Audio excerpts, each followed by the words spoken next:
Hello, everyone, and welcome back to Coffee or Tea, the show where two friends disagree about everything and somehow still like each other. I'm Jamie, your sensible, practical friend. And I'm Alex, your fun, slightly reckless friend. Today's question is a big one. High salary or a job you love? Oh, this one is personal for me. Very personal. I figured you'd say that. You once quit a job because the office had no windows. Okay, that's true. I needed to see the sky. I need to see my bank account. That's what I need to see. Jamie, you are so wonderfully predictable. And you are wonderfully broke, Alex. Okay, fair point. To all our listeners, welcome. If you're new here, we pick a topic and we debate it. We each take one side. Today, Jamie is team high salary. And Alex is team follow your passion, obviously. Obviously. If I don't love my job, I'm basically a zombie by Tuesday.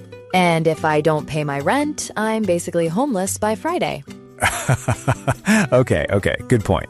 Before we start, listeners, think about your own answer. High salary or a job you love? Write your answer in the comments. We really want to know what you think. Also, listen for the English phrases we use. We'll review them at the end. Okay, Jamie, you go first today. Wait, really? I go first? Yes, show me the money, Jamie. All right, let's do this. Okay. In my opinion, a high salary is more important than a job you love. I know that sounds cold, but let me explain my reasons. Go ahead. My first reason is security. Money gives you real freedom. Okay. For example, if you have a good salary, you can pay your bills without stress. That's true. You can also save money for a home, for emergencies, for the future. Right. And when you're not worried about money, you actually feel more relaxed at work. Interesting. Financial stress is one of the biggest causes of anxiety. I believe that strongly. Okay, tell me more. My second reason is that passion can grow. Let me explain that. Really? Yes, you don't have to love your job on day one. For instance, maybe you start a job for the money, but slowly you get better at it. Okay. And when you get better at something, you often start to enjoy it more. That's a fair point. There's even a famous idea. Mastery leads to passion, not the other way around. Interesting. So you don't need to love it first. You just need to be good at it. Okay. And one more thing.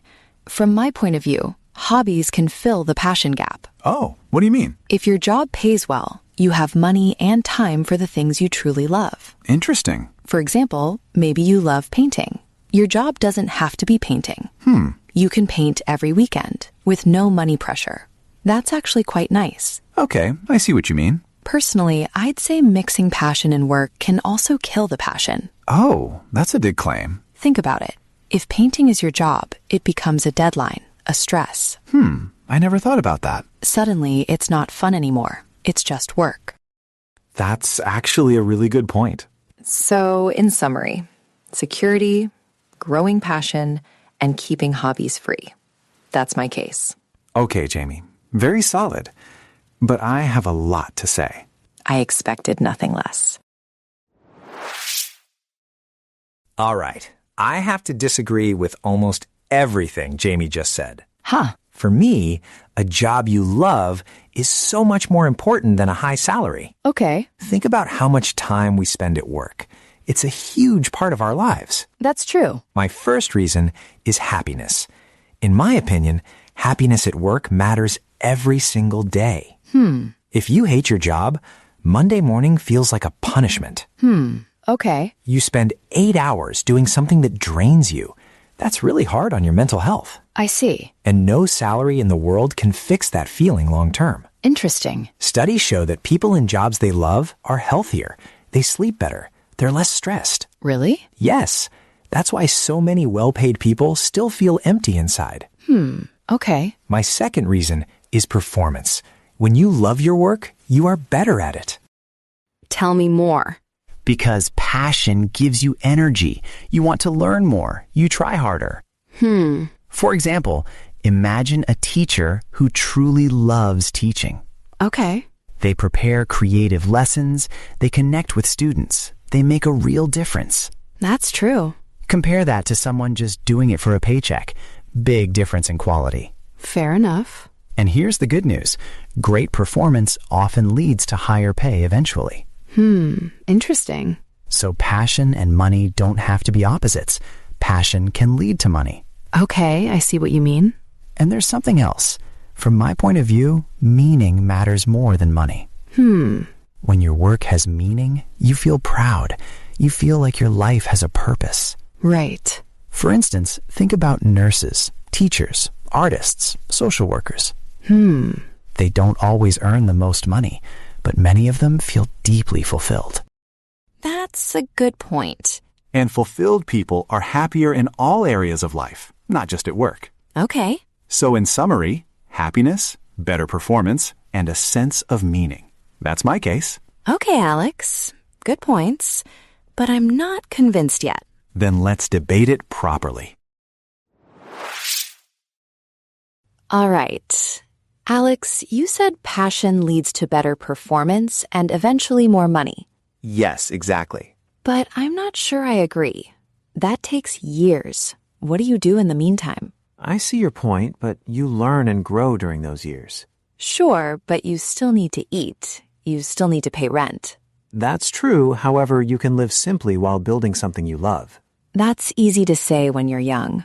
It gets harder with a family. You're right about that, but that's exactly why you should start early.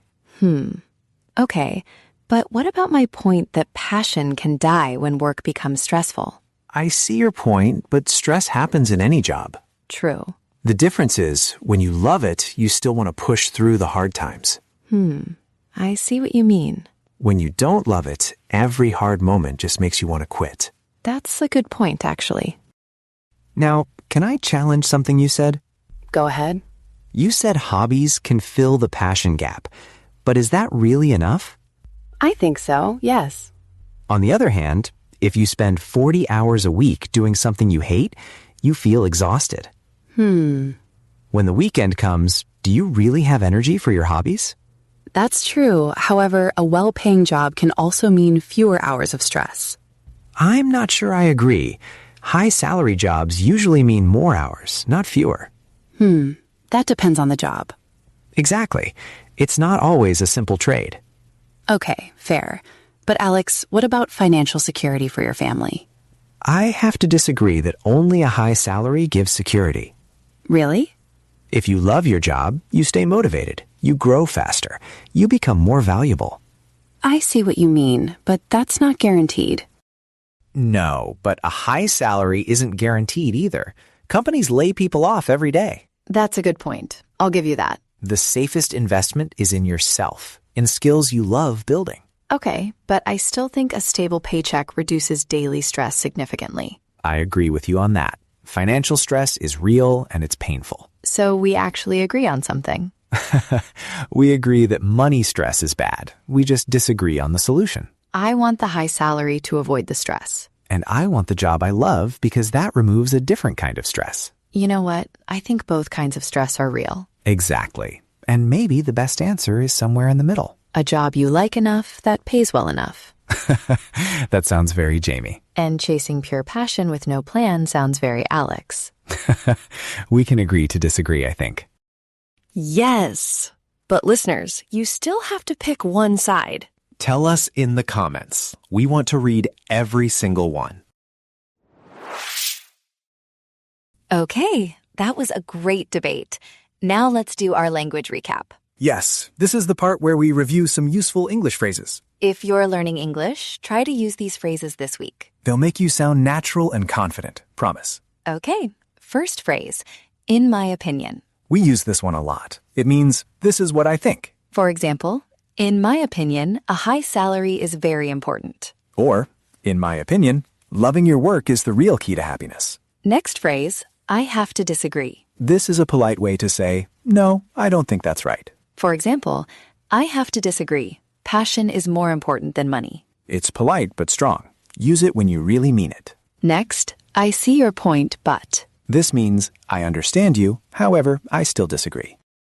For example, I see your point, but financial stress is very real. It's great because it shows you're listening. You're not just talking.